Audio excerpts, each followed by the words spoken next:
to each other.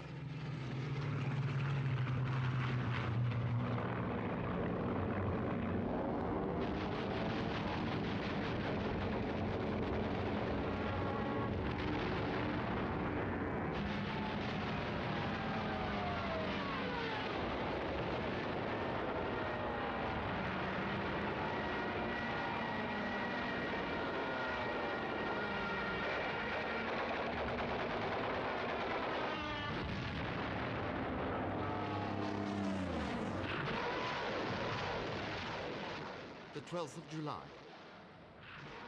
A great barrage of Katyusha rockets and artillery announces counter-offensives by 4 more Soviet armies sweeping around the rear of the battered German divisions.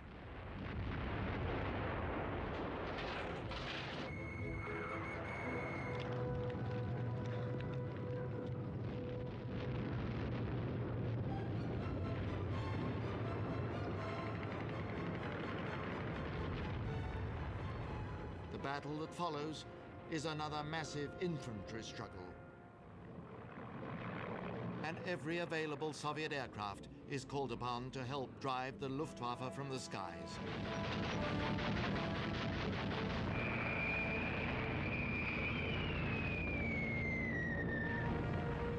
But above all, it is another cataclysmic clash of tanks. This is the day of the tank. The land war between Germany and the Soviet Union is the definitive armored conflict in human history. And Kursk, its appalling climax.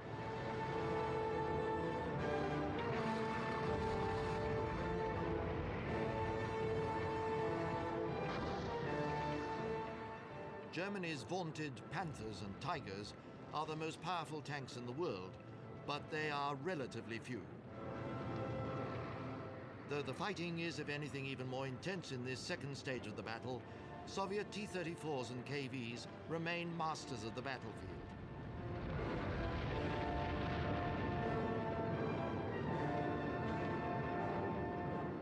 On the 13th of July, Hitler abandons hopes of a quick victory at Kursk, and German offensive operations are halted. The Führer's eastern commanders are instructed to hold the Red Army at bay, but it is too late. The trap is closing. The Wehrmacht can only retreat. It leaves behind the mangled debris of war.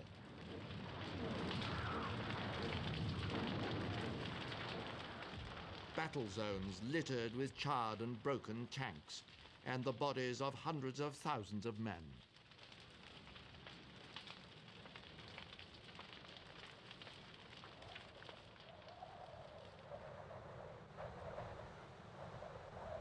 For survivors of this savage inferno, shattered, shell-shocked, stunned by the horrors they have witnessed, there can be no joy.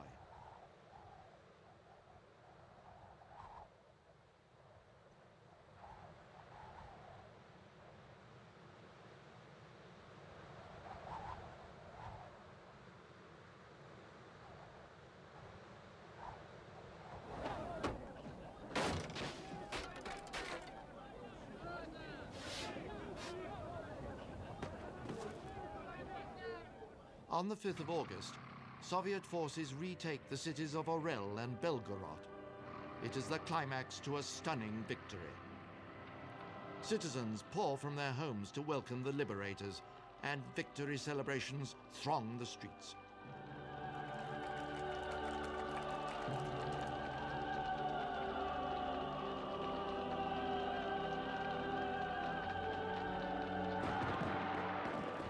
In Moscow, triumphant artillery salutes announce the city's liberation and the Red Army's decisive defeat of the invaders.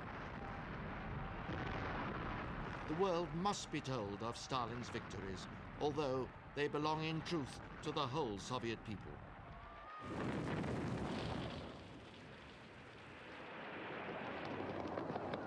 The dictator's glory has been bought with the blood of ordinary men and ordinary women. Like Leningrad's female firefighters, performing full-time rescue work in the besieged city.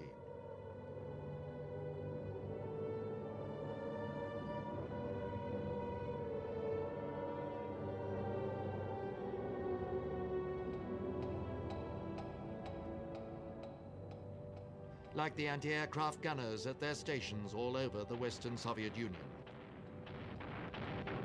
Or like Anna Kovalyova, bomb disposal expert, credited with single-handedly disarming 42 bombs.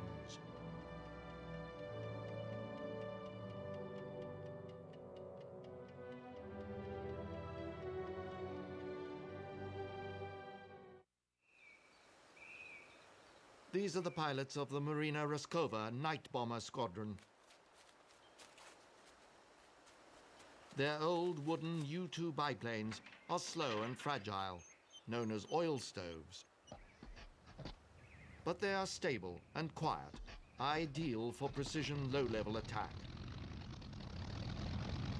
The regiment is successful enough to earn a German nickname, the Night Witches.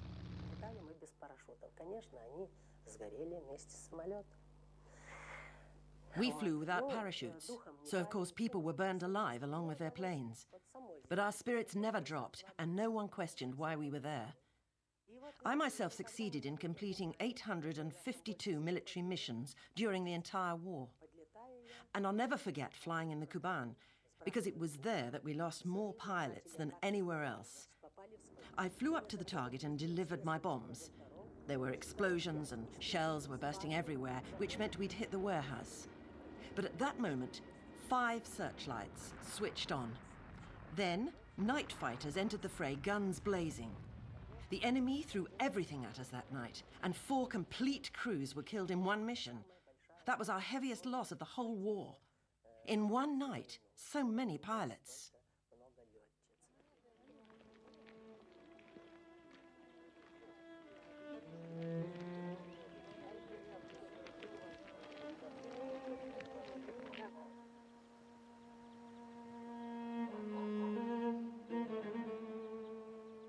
As the autumn unfolds, the Red Army will bury many more dead heroes. This is the funeral of Maria Oktobersk,